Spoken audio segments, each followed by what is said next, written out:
G'day guys, going to do a little bit of an update on our battery systems that we supply to prospectors. And I've been using the older batteries, which we have been supplying, I don't know, probably over 10 years. I'll just grab these up here, and one of our chargers, oh dear me, as you can see, I've had a bit of a cleanup. The workroom became a little bit too messy, so I had to clean up. Anyway, this is the old battery here. These are the ones that we have been supplying for many years, and it's got, this is the one I use. It's very old. I think this battery is probably one of the first ones I've got, and it still works fine. So it's had many charge cycles, and on this they have the audio connector there, and that's for a GPX. And I just velcro that onto the side of the detector, and I can connect in our booster, or any booster for that matter. And these batteries, I think they last for about 13 hours on a GPX. It's got W on it, so I know it's mine.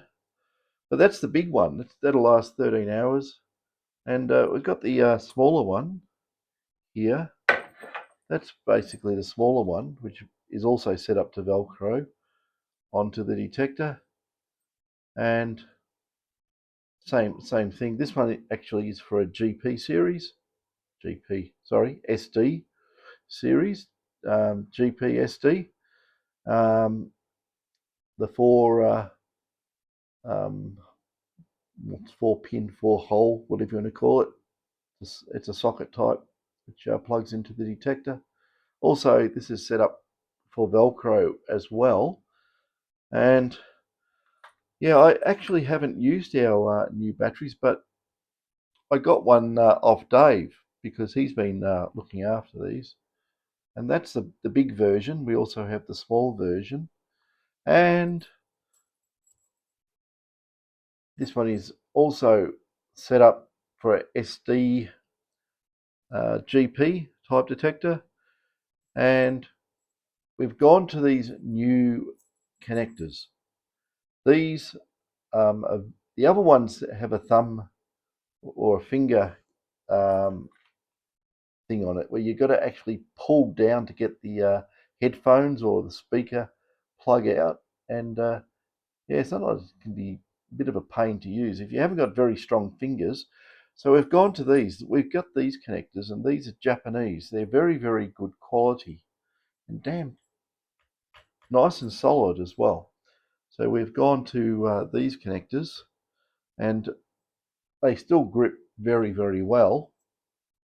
I just get a mono connector. It'll work. These are set up to work on mono or stereo. It doesn't make much difference, or doesn't make any difference, should I say. So it's got a very good positive connection. And you can see I'm pulling that fairly hard to get it out, but not hard enough to break your fingers. But you know, if you snagged it or something, it'll come out with a good tug. So that's that part of it. The other thing, I didn't know this, I just found out today actually. If you have a look on the battery, it's around the wrong way, of course, spin it around, and it's got a battery life indicator on it, and it says check. So if I push that, it's got 4 lights.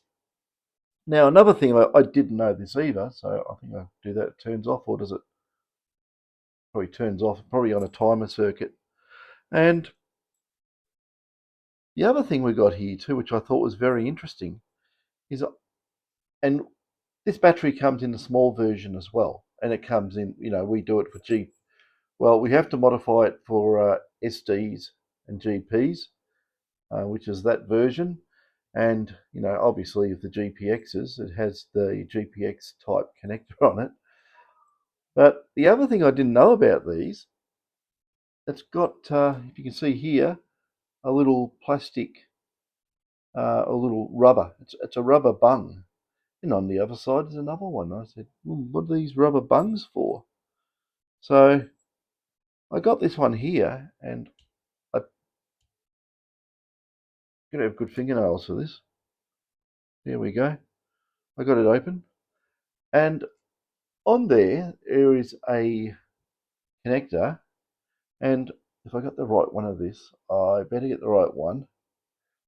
The battery comes with this cable, right? And this is I'm looking at what I'm doing. That goes in there, and you can charge this battery off 5 volts. So if you've got anything that's got a standard USB on it, computer or whatever, this battery will charge from 5 volts. So it will have a step-up converter in the battery, which is very, very interesting. And the other thing too, if we pull that out, so the batteries come with this. I think that might be Samsung type connector as well. I'm not really sure, but I know it's also a phone connector. It's got something written there, type something. Type C, okay, Type C. So you can charge the battery this way.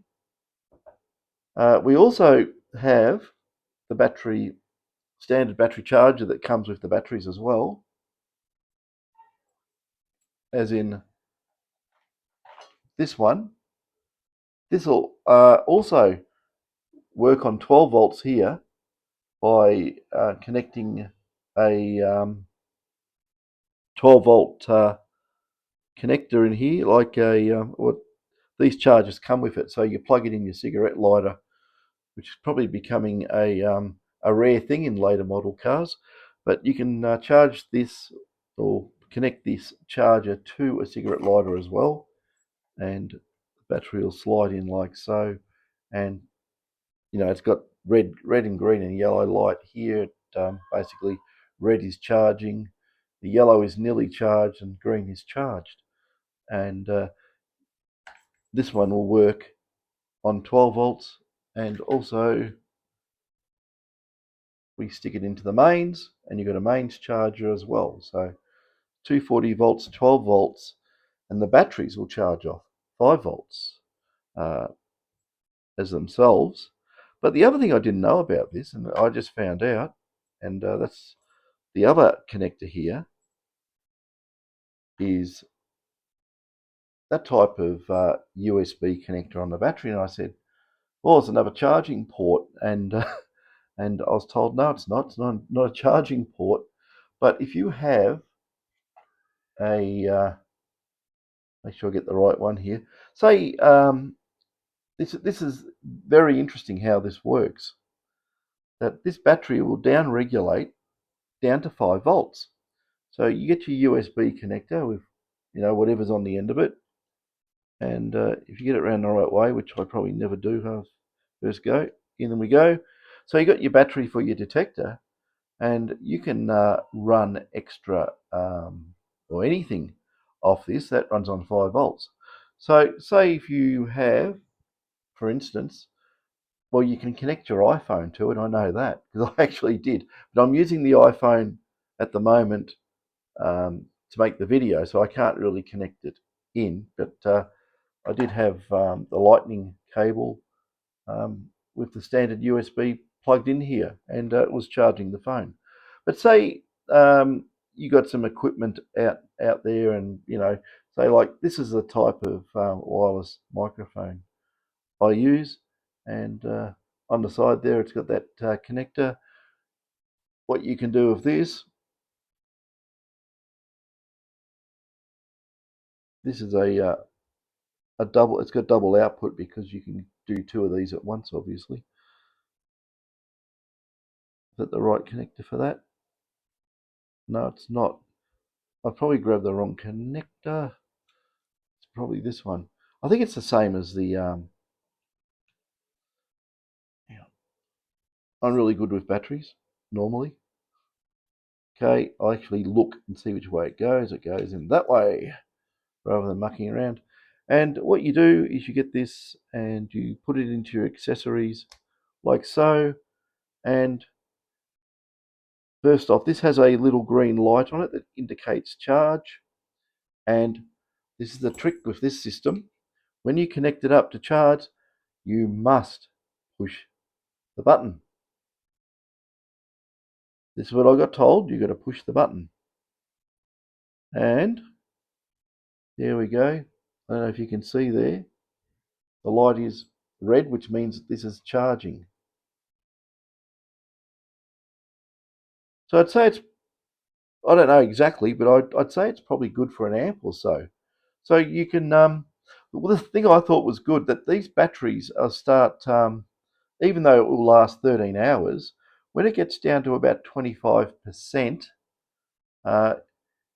I think that it starts giving you a warning that it's a low battery warning to your detector, and it may cut out after a little bit of time after hitting 25%.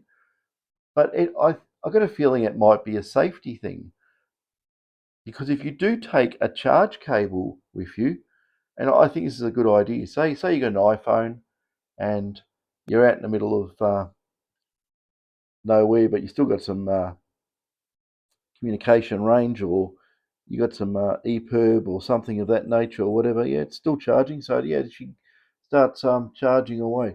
So we'll disconnect that. But if you've got a charge cable for your phone, you still have 25% capacity left in this battery to charge your phone if it's gone dead, or your other equipment, and that can get you out of a sticky situation. That's my thoughts on it anyway. So you can, it's very adaptable, isn't it? You know, so you want to know what charge is left, just do that, and it comes up with those lights.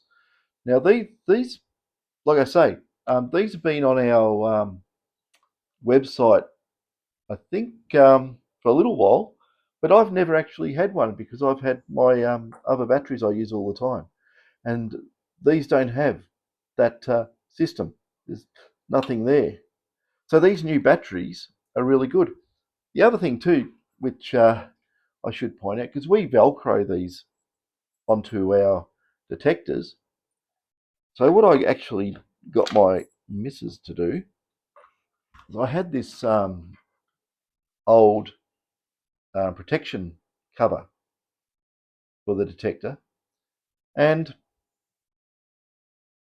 I got the missus to sew this thick elastic onto the detector. So there's two elastics here, and what I'll just use I won't use a new battery. I'll just use my old battery.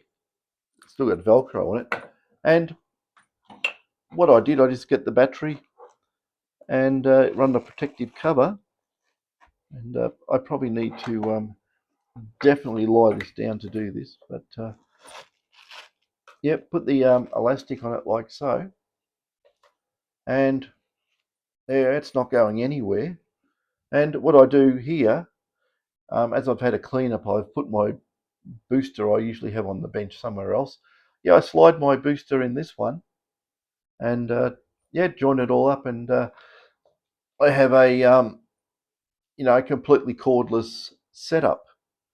And I had the booster. I put the speaker on top of the armrest.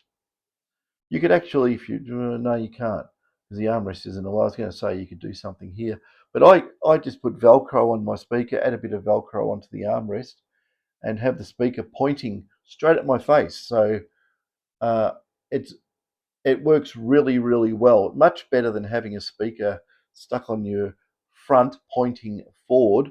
Um, yeah, that's very inefficient. You got to turn up the volume a lot more and entertain everyone around you for couple of 100 meters. So if you have the speaker on the top of the armrest, which I do, it's far better. And all you need to do is you can get a clip one. We have these clip-on, very, very small speakers. They're light as a feather, actually. And it has a clip on it. But the thing is, these clips, if you abuse it, it'll break. It's got plastic pins, and this is all right. Like if I just pushed it all the way down and really force it, 100 times, I guarantee you it would break. But as a cheap clip-on type speaker, you could clip it to your pocket. I don't know why you want to face it forward, but what I do with these is I would, on the armrest, I think I've got an armrest over here. Have I? Yes, I have. And what I would do, and I have done it. Okay, on the armrest here, see that top bit of material? Well, those ones you just clip it in here. So clip it in just open it up a bit and clip it in there. So when you're using the detector, the speaker is sitting facing your face, which is really good. Works well. So you can put another bit of Velcro on there. You'd have to stitch it on. So you put another bit of fluffy Velcro on that side and a bit of the other one on the speaker and stick it on. That works really well. Yeah. So that's that. That's how I run my system anyway. And I got to get some yes, got to get the missus to go and put some more Velcro on the other side of those armrests so you can stick stuff on. And if you put a wider piece, say you take the strap off, it's like a seatbelt type strap. You can actually, on these, I just move this tripod back because it's all very bunched up and too close. But this strap here, if you actually made it wider, that's how wide it is at the moment. You can make it as wide as this. And if it was that wide, you could put Velcro over the whole top surface wide. You could stick all sorts of things there. Even if you wanted to, you could stick a small, one of those tiny little stick-on fridge clocks or something. Stick it on the Velcro, and you'll know how long you've been detecting for. Or, put a little clock there. Know what time it is. So you can just look down at your arm and you say, oh, it's that time, or I've been detecting for X amount of hours or whatever. Yeah, you can do that, and there's definitely enough room to put a small speaker, Velcro on the back of the speaker as well, and stick it on and plug it into the booster, which is also on the detector. It's a nifty way of doing things. Well, I thought so anyway. But all this can be done. These protection bags, there's a few people make them, but this one here, let's have a look. Who made it? Shingleback Detector Defense Products. I don't know who they are,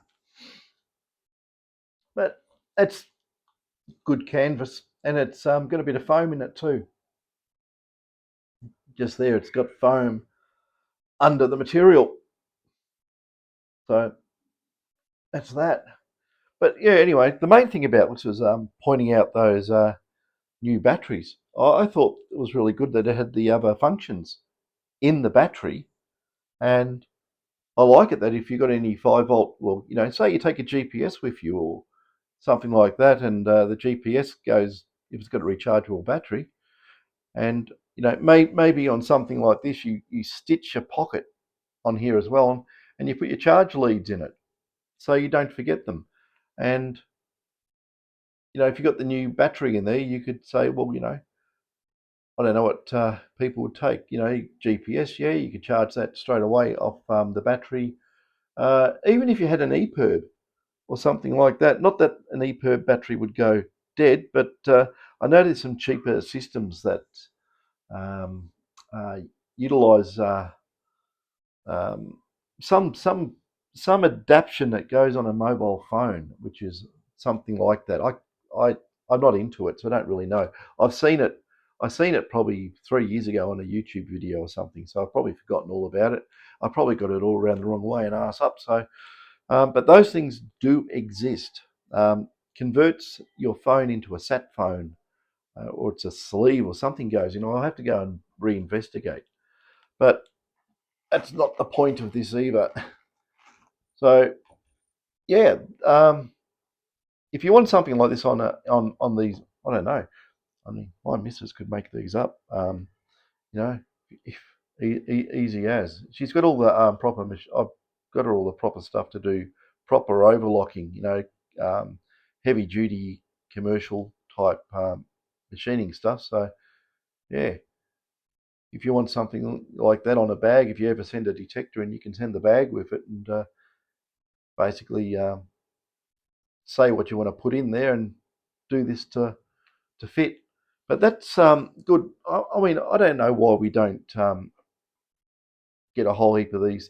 I guarantee you could buy these things out of China as well, and just stitch this in and have it as a supply product. You can slide the batteries in because we do sell a lot of these batteries all over the place.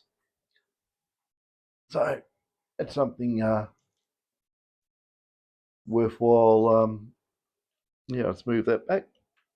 Oh, another thing too, you probably noticed I've changed. I've got rid of that. I haven't got rid of it, but I have removed that 1.5 gig digital oscilloscope, and I've got look at that. I'm looking on the back of the screen, and the all the numbers are flashing on the oscilloscope screen. In real life, they're not doing that. That's just to do with the scan rate of the display on the oscilloscope and the scan rate of the video system on the iPhone.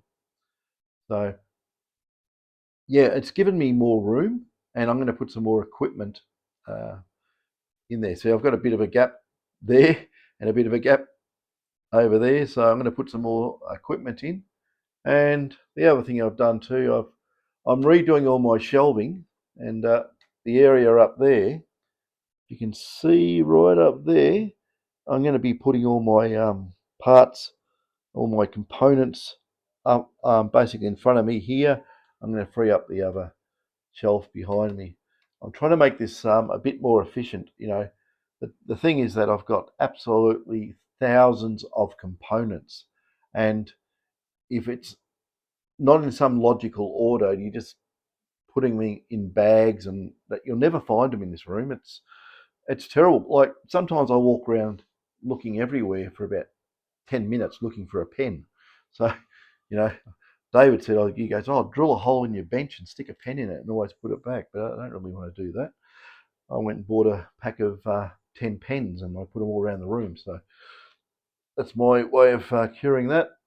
But yeah, anyway, that's on our batteries, and these rubber things too. These bungs, which you have long fingernails to pull these out. So yeah, they snap in really hard, just like on the metal detectors. So no water will get in there or anything like that. It's very, very a good hard rubbery seal. And on this side too, you can see, give it a push. Try and give it a push. There we go. And it's a nice seal as well. But yeah, I didn't know these batteries you could use it to charge 5-volt devices. That's good. And yeah, with a battery check as well. So they're on our website. If you want any batteries, we do have some dealers in various detector shops sell our batteries as well, and they're also on our website. So if you want them, you just ask your detector shop if they've got them. I don't know which ones have got them, which ones haven't, but there are some that have those they do supply our batteries and our boosters. So just remember, it's detector mods, right? If you want to go to the website, it's detectormods.com. No .au, because we sell worldwide. So it's detectormods.com. And at the moment, David's in the middle of updating the website too, because our website was actually first done, well, I did the first website, and yeah, it's very amateurish. Jason, son number three, did the website, and he's a computer whiz, he's a programmer. He did the website, but he's very, very busy working for various companies doing development work and design work, so he hasn't had time to look after the website. So David's been doing the website, or learning how to do it, and then applying his newfound skills in updating the website. So I've got a lot more stuff I've got to put up on the website. So have a good look at detectormods.com. I don't know when it will be done. It may be done now. It might be done next week. I don't know. But all these new batteries and things and everything will be on there and updated. So yeah, that's probably a good enough spiel and a big enough waffle on all this stuff. But yeah, these people here, Shingleback Detector Defense Products, whoever you are, if you're still making these things, let us know so I can put your details in my next video, because you know that'll keep your detector looking brand new. You won't be able to damage it, you know, with something like that wrapped around it. Now, I know there's other ones out there which are level ones, um, but they would be, I would guess that they would be very expensive. And this is a canvas. It's canvas, foam, and a layer of material, and it's stitched around there. I don't know if it's double stitched. Yes, I think it might be. And well, it's well made anyway. Yeah, I'll recommend it. But normally I do Velcro. Put the Velcro on the detector and just stick it to the detector. But if you want to protect your detectors, well, that's the way to go. So, what else is new? I don't know. Just there's room on the floor in here now, so I haven't finished, of course. But if you have a look at the floor, God, you can actually. I have to give it a vacuum, but yeah, there's room on the floor. So that was just covered in detectors and parts and so forth. There's still parts everywhere down there, but most of it's out the door. And I'm going to have to put it back in here in some nice, logical way to keep it all nice and neat. I did get some conductive fabrics in. I don't know if you can see them there. Woo, spin around. That grey stuff underneath there. I've got a 3x1, two lots of 3x1 metre conductive fabrics there, and I've got the copper fabric on top. But I was going to actually get a cardboard box and build up a sort of Faraday shielded box and put in a very small, like a Sadie type coil, which is 5x10 coil, and just see how much if I really enclosed it up properly, uh, all sides. I just use some clove pegs and peg it together, and just see how much interference I can actually cut out using a coil in mono in the room. So that's one of my next projects that I'm doing. The other project that I've been working on is making, this is going to drive everyone crazy when I say this, but it is a anti-interference monocoil. Now that sounds like, how can that work? But it's on my drawing board. I've investigated it in very, very small modeling, we'll call it modeling, and I can actually completely reduce the electric field on a mono coil. I can't get rid of the magnetic field close in, but I can reduce it at distance. But attacking the electric field and knocking out part of the magnetic field will make, well, if you're out in a never, it will make for a very, very, very quiet mono, very quiet indeed. So that's something that I'm working on. And when I make a full-size version, I think that I might lodge a patent on that as well. I'll do a provisional patent on it, just to stop, monkey see, monkey do's out there. Because, a completely quiet mono coil, which was an anti-interference coil, but there's no losses because it's operating in a mono mode, will be a very, very valuable item to supply. And it could work on every detector, except if I make them, so you can't stick it on anything with these handshake chips in the coils. So you'll have to revert back to the older detectors to use them. But like I say, there's nothing wrong with the older detectors.